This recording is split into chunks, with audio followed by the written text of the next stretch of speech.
Hey guys, I'm your host Olivia and you're listening to BCT. We are a Christian podcast that enables you guys to hear lots of different testimonies from different people in my church. Welcome to the second episode of season 2. I'm joined today with Beth. So, hi Beth. You're right. I'm good, thank you. Good. Guys, this is our third attempt recording this intro. So we're a little bit Third time's a charm. on the edge today.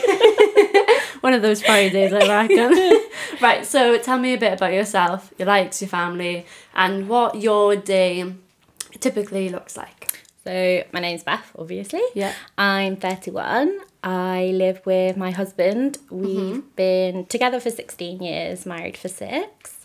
Nice. We have a little boy called Matthew, who's 4 and is probably the smartest person I know. I'm a stay-at-home mum, so I feel very grateful that I can be. So typically my day is spent running around after him. It looks a little bit different now that he's actually at school. I can fill it a bit more with stuff that I like doing, like going for walks and coffee with friends, reading. So yeah. Oh, and he's very cute, isn't he, Matthew? Oh yeah, I am biased, but yeah. He is very cute. And I'll walk into Sunday school club and be like, hi Matthew, and he always like has got a big smile on his face. He loves it here, really, really loves it. That's a credit to you guys. He's so lovely. So, what about your childhood then? Other than your child, what about your childhood? What did that look like? So I grew up just outside of London by Heathrow Airport. I got 2 older brothers. I am the baby, but Nice. I'm the baby by quite a lot really. So one of my brothers, there's 19 years between us, being my eldest brother, and then me and my middle brother, there's 11 years. So quite a big age gap, but Yeah. we are still really, really close. Nice. Always have been really. I guess because there's like such a massive age gap, we've always been like having different life, going through like different life stages. So we never really had like anything to fight about or anything. So it's quite nice really. Yeah. We live with my mum and my dad. They were together for 43 years until my mum passed away 3 years ago from cancer. Gosh, I'm sorry. Yeah, it was a bit, yeah. So, yeah, my childhood was okay, really, for the most part. My mum was actually what you would call a high-functioning alcoholic. So, when I was a child, I didn't really know any different. So I just kind of thought it was like completely normal. And then it was only really as I became a teenager that I kind of realised, like when you start going to other people's houses and you realise, oh, actually like this isn't normal. I'd say high functioning because she would still go to work every day. She'd still like cook for us and do all the cleaning and everything. But she would like get home from work and then she would kind of like drink 3 to like 6 bottles of wine a day. Wow. Yeah. Fair play. Yeah. So, so it was like that pretty much, yeah, like my whole life until I got pregnant with Matthew and then she stopped. She said she knew that we would never let her see Matthew if she carried on. And then, so I had like the last 3 years of her life were like literally the best. Like she was my best friend. Like we did everything together. Like it was great. So although like parts of it were really, really tough, like now I only have like really good memories to like look back on. So like that's quite nice. That's important. Yeah. So yeah. Good. So then let's go into when you became a Christian. I'd love to hear that. So I grew up basically kind of in and out of church. Okay. So my mum was a Christian, but my dad wasn't. My dad was really encouraging, loved that my mum went to church, loved that I went to church, liked church whenever he went, but said he loves the idea of being a Christian and really wishes it was true. But there's just something holding him back. Okay. But he was always really supportive and still is now. And I went to like a Christian primary school and a Christian secondary school. So I knew the message, like, and I knew all the stories. And I would like talk to God all the time and pray all the time. But I don't think I properly became a Christian and like properly accepted Jesus into my life until I was about 15. Okay. So I really wasn't coping very well with what was going on at home. I was really sad and really angry about like, sort of like everything.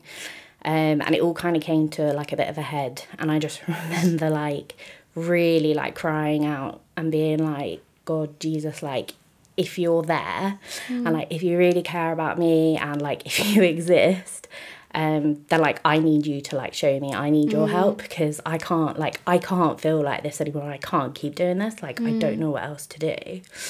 And then this is going to make me sound about 100, but back in my day, everyone had a house phone.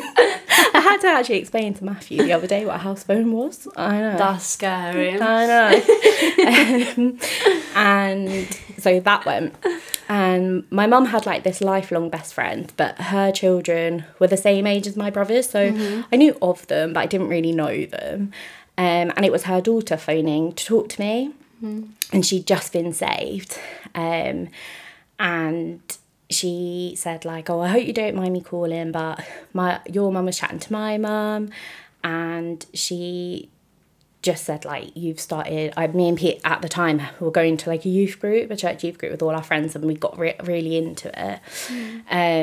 So they were talking about that, and I just had this like overwhelming urge to just phone you, to just say that God loves you, and that he can help you and all your worries, but you've got to give them all to him. So yeah, that was it basically.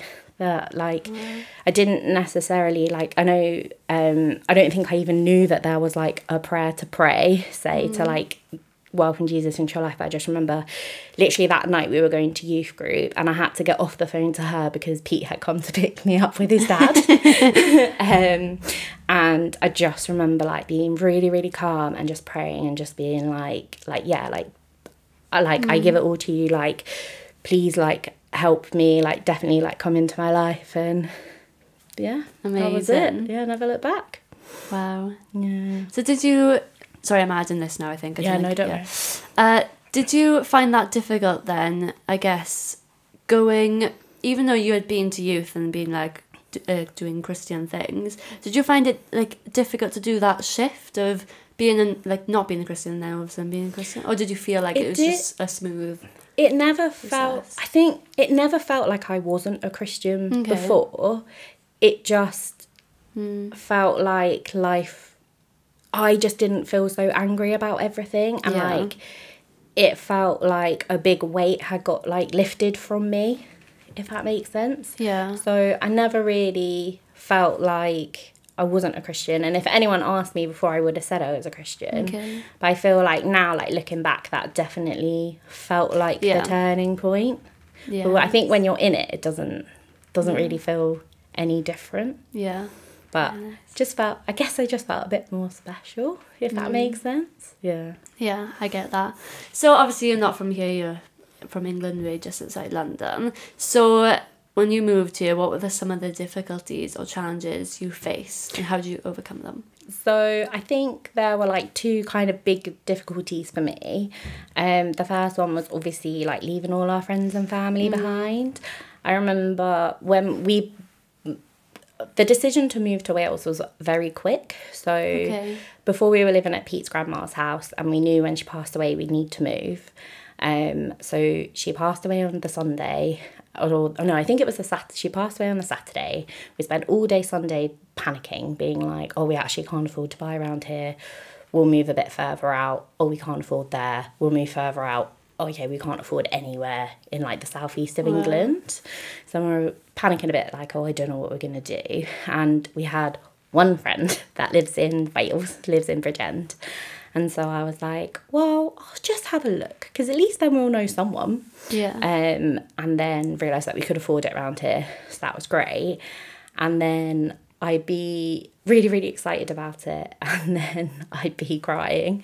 And it got to like the Monday, and then Pete just turned around to me and he was like, right, that's it. You've got to either get all on board or not be on board, because I am only as happy as you're happy, and I'll just be happy wherever you are. So can you decide where that's going to be? Like, he gave me some real tough love. And then after that, I was like, okay, like, we've got to do this. So we just will. And we hadn't really found a church that was like, we felt like was ours. We kind of were going to Pete's, the one that Pete grew up in, so his mum and dad still go there. But it always felt a bit like I was going to his church, or like his childhood church, or their church. So we knew like number one on our list was to find a church, and we found this one, and we literally couldn't have asked for a better church, really. From like the very first time that we came, which actually I don't know if I said this to you, but it was when you got baptised. No way. Yeah, that was our first time we came. No, oh my gosh. Yeah. I bet you were like, whoa, what is going on? Because I like obviously had no idea who you were, and then you were crying, and then your dad was crying, and I was like, oh, he must be so involved with the people in this church. Isn't that so sweet? And then I think you said something about him being like a pastor or something, and I was like, oh. That is funny. Like, connected.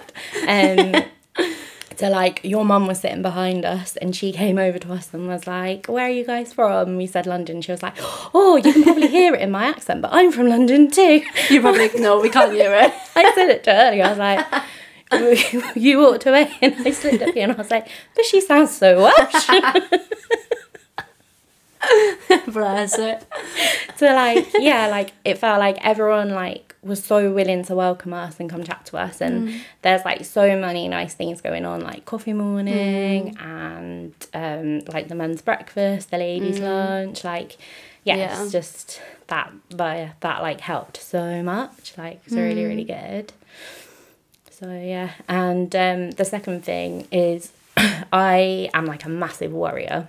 Okay. Where I overthink about everything, and it was getting to the point where I would not do anything alone, and like my brother would always take the mick out of me, and he'd be like, oh, you're just such a princess. Like, I wouldn't top up my car with petrol, I'd make my dad do it. If I needed to get bread, I'd bring up my dad and be like, do you want to come to Tesco's with me? Like if I took Matthew to the park on my own, that was like a massive like achievement for me. And then I moved here, and I lost like all my backup. So like I lost, like all the people that I could bring to be like, do you want to do something? And they'd be like, oh, you know Beth, she won't do anything on her own. Like I lost all of that. So then I literally just had to, because otherwise I was going to end up just staying indoors all the time. And then came to church again and was reminded that really I'm never on my own, because God is always with you. And be like, why am I stressing? Because if I get panicky because I'm like, oh, I don't want to go here on my own, well, I'm not on my own, and I've always got someone to talk to, because I can always just talk to God. Yeah. So, yeah. No, that's encouraging to hear though, isn't it? And I think a lot of people struggle with that, don't they? Yeah. I've got a couple of friends who can't even go to the toilet on their own. Like that was me. Yeah. Yeah. Yeah, so no, it's important that we know that God is always there. Yeah. Yeah, it's a good reminder.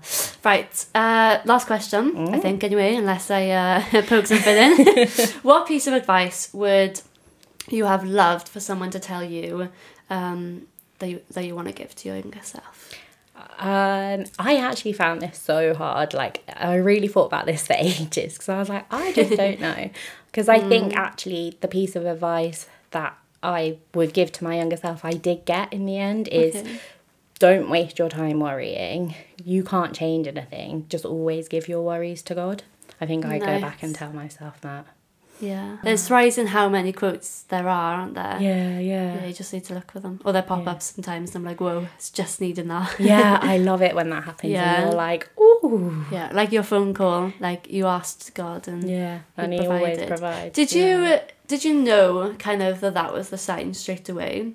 Yeah. Yeah. Literally, as soon as she phoned, it was as soon as she said, like, I just really feel like God's telling me to, and I was like, whoa, wow. And like, I don't think I could even tell you what the rest of our phone call was about, because I just can't, like, I was just in like so much like shock afterwards, but that's incredible. Right, thank you so much for coming on, Beth. That's all right. Thank you guys listening once again to another episode of BCT. Let us know what you thought of this episode and what you want us to hear discussed, or what questions you want me to ask. You can follow us on all the social media platforms, like, subscribe, Spotify, YouTube, whatever we're on, search us up. Even if you search us on Safari, I think we come up now. So yeah, search us up, let us know. We'd love feedback from you. Thanks for listening to another episode, and bye for now.